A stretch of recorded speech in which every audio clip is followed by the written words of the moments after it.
earliest flowering plants on Earth arrived about 130 million years ago during the Cretaceous, which is relatively recent in geologic time, and they changed the world as soon as they arrived.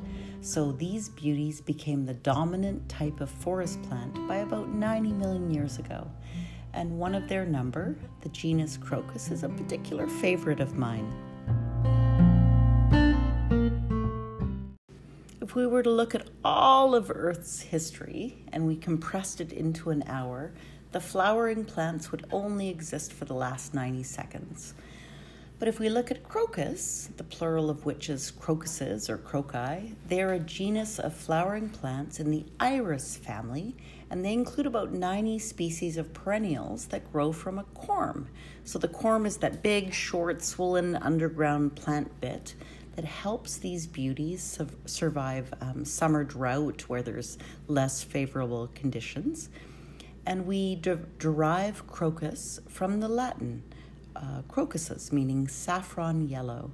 And in the Greek, saffron is crocus, and in the Arabic, saffron or saffranan means yellow.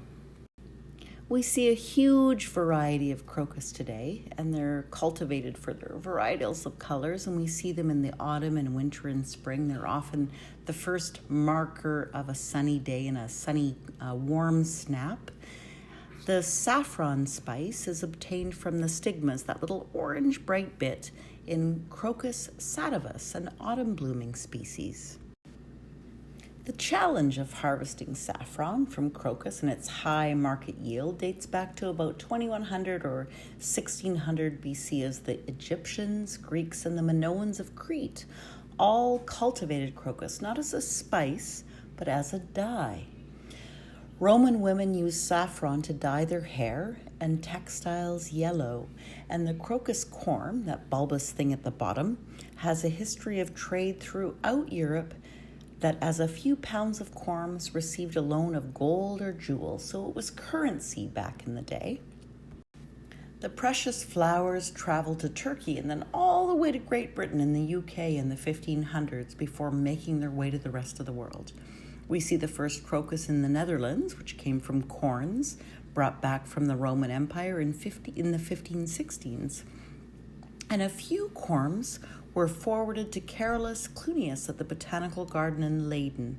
And by 1620, a new garden with many varietals, so yellow and blue and cream, similar to the varietals we see in the flower gardens today, were all on display in the local gardens.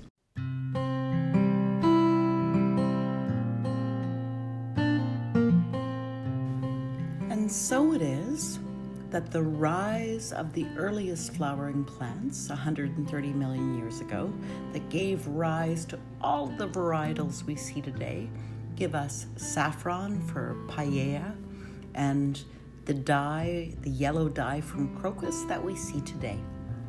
Thanks for listening, and we'll talk to you soon.